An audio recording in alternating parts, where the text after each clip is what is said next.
Assalamualaikum viewers and welcome back to my channel Study Law with Bushra. So we were discussing Law Gate syllabus and in today's video I am going to discuss Article 47 of Kanun-e-Shahadat Order 1984. But before starting the discussion, I request you all to please subscribe to my channel and don't forget to press the bell icon for latest updates. Do share this video with your friends and don't forget to comment your feedback. So let's move towards the discussion. अपनी last video में हमने article 46 को discuss किया था जिसमें हमने कहा था कि ऐसे बंदे जिनकी डेथ हो चुकी है, जो मिल नहीं रहे, जो इनकैपेबल हैं एविडेंस देने के लिए किसी भी वजह से, या फिर जिनका कोर्ट में आना डिले क्रिएट कर रहा है केस में या उस पर एक्सपेंसेस बहुत ज़्यादा आ रहे हैं, उनकी स्टेटमेंट रेलिवेंट है या नहीं। ये जो आर्टिकल 47 है ये इसी बात को आगे लेकर चल रहा है। आर्टिकल 47 कहता है रेलिवेंसी ऑफ certain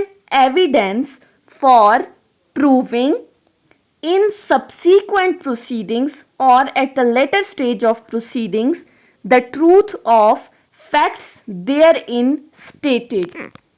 अब इस आर्टिकल 47 के अगर हम टाइटल को समझें तो इसमें तीन बातें की गई हैं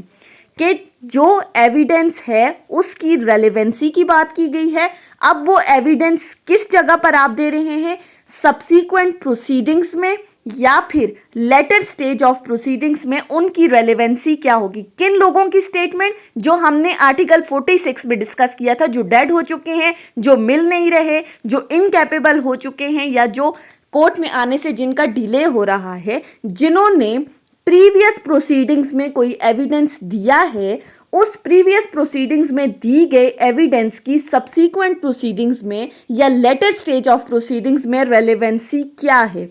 सो आर्टिकल 47 कहता है evidence given by a witness in judicial proceedings, किसी एक गवाह की गवाही किसी भी जुडिशियल प्रोसीडिंग्स के अंदर जो उसने गवाही दी है विटनेस ने, पहली बात, या फिर और before any person authorised by law to take it, या फिर किसी ऐसे बंदे के सामने जिसको लॉ ने ऑथराइज किया है कि वो एविडेंस रिकॉर्ड कर सकता है, जो एविडेंस रिकॉर्ड करने के लिए कंसर्न बंदा है, उसके लिए ये evidence it is relevant for the purpose of proving in a subsequent judicial proceedings और in a later stage of same judicial proceedings. वो जो एविडेंस दी गई है जिसकी हमने बात की, जो जुडिशियल प्रोसीडिंग्स के दौरान दिया गया है या किसी कंसर्न पर्सन के सामने दी गई है, वो रेलिवेंट है किसी भी सब्सीक्वेंट जुडिशियल प्रोसीडिंग्स में या फिर letter stage of same judicial proceeding, उसी जुडिशियल प्रोसीडिंग्स के लेटर स्टेज पर वो रेलिवेंट है। अब किन किन बंदों की रेलिवेंट है, when the witness is dead, जब विटनेसेस की डेथ हो चुकी है, he can not be found और he is incapable of giving evidence, या फिर वो इनकैपेबल हो चुका है या फिर उसका कोर्ट में आना डिले क्रिएट कर रहा है, या फिर किसी एडवर्स पार्टी ने उसको रोका हो कि वो दोबारा एविडेंस नहीं दे सक रहा, तो उसकी प्रीवियस प्रोसीडिंग्स के अंदर दिया गया वो एविडेंस रेलेवेंट कंसिडर होगा। अब बात आती है कि ये सब्सीक्वेंट प्रोसीडिंग्स क्या है, इसको हम एक एग्जाम्पल के थ्रू समझते हैं। फॉर एग्जाम्पल XYZ तीन बंदे हैं, X का मर्डर हो जाता है, मर्डर कौन करता है, Y और Z। अब एक चौथा बंदा है C जिसको इस बात का पता है, जो कि आई विटनेस है कि Y और Z ने मिलकर X का कत्ल किया है। अब Y अरेस्ट हो जाता है, उसके अगेंस्ट ट्रायल स्टार्ट हो जाता है। C आकर एविडेंस दे रहा है कि X का मर्डर Y ने किया है, Z क्या है, एब्सकॉन्डर हो चुका है, वो मिल नहीं रहा, ठीक है। अब जब Y के खिलाफ ट्रायल स्टार्ट हुआ, C ने एविडेंस दिया, उसको कन्विक्शन हो गई। उसके बाद जो Z एब्सकॉन्डर था कुछ अरसे बाद उसको भी अरेस्ट कर लिया गया। तो और उस वक्त अब जो C जो आई विटनेस था वो डेड हो चुका है या फिर वो मिल नहीं रहा, इनकैपेबल है, तो उसकी प्रीवियस स्टेज में दी गई गवाही के X का मर्डर Y और Z ने किया था, वो सब्सीक्वेंट प्रोसीडिंग्स में, बाद के आने वाली प्रोसीडिंग्स में वो क्या है, वो रेलिवेंट कंसिडर होगी। अब दूसरी बात हमने क्या की थी, लेटर स्टेज ऑफ प्रोसीडिंग्स पे, यानी कि उसी जुडिशियल प्रोसीडिंग्स के लेटर स्टेज पर शुरू के स्टेज पर नहीं, बाद में आने वाले स्टेज पर भी रेलिवेंट है। अब ये लेटर स्टेज ऑफ प्रोसीडिंग से क्या मुराद है कि फॉर एग्जाम्पल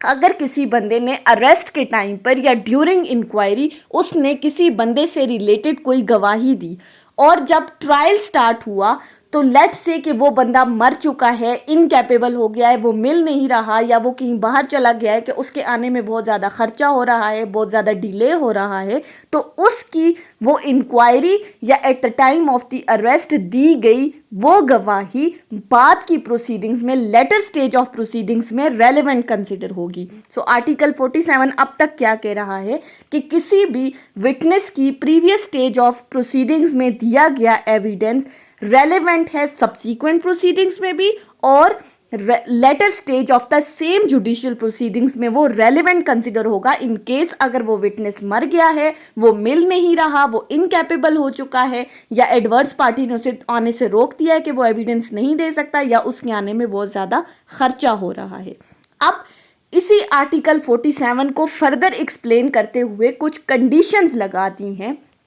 एक प्रोविजन बता दी गई है यहाँ पर कि अगर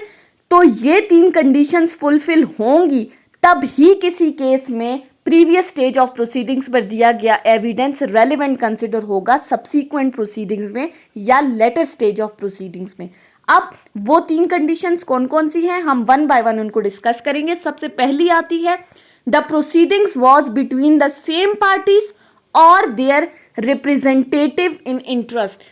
यानी कि जो proceedings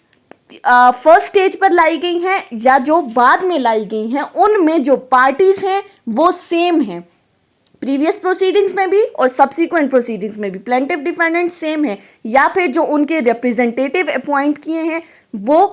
first stage of proceeding में भी वही हैं और सब्सीक्वेंट स्टेज ऑफ प्रोसीडिंग्स में भी वही हैं। तो सबसे पहली बात पार्टीज का सेम होना जरूरी है। सेकेंड बात, the adverse party in the first proceeding had the right and opportunity to cross examine। जो opposite पार्टी है, जो adverse पार्टी है,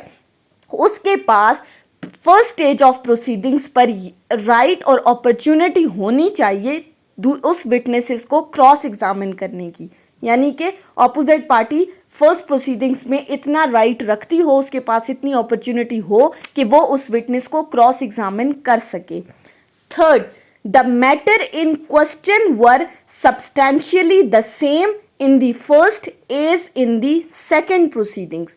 अब यहां पर क्या बात की गई है कि जो मैटर इन क्वेश्चन है, जिस मैटर पर डिस्प्यूट अराइज हुआ है वो सेम होना चाहिए, आपका कॉज ऑफ एक्शन सेम होना चाहिए फर्स्ट प्रोसीडिंग में भी और सेकंड प्रोसीडिंग्स में भी, प्रीवियस प्रोसीडिंग्स में भी और subsequent proceedings. So that was all about article 47। I hope कि आपको ये आर्टिकल समझ में आया होगा अगर आपने इस वीडियो को अटेंटिवली सुना है तो। अगर आपको ये वीडियो अच्छी लगी है तो इस वीडियो को लाइक करें, कॉमेंट करें, चैनल को सब्सक्राइब करना ना भूलें और ज़्यादा से ज़्यादा अपने फ्रेंड्स के साथ शेयर करें। अगर किसी भी किस्म की कोई कंफ्यूजन है तो आप कमेंट्स में मुझसे पूछ सकते हैं। Thank you so much for watching this video. Till then, अल्लाह हाफिज़।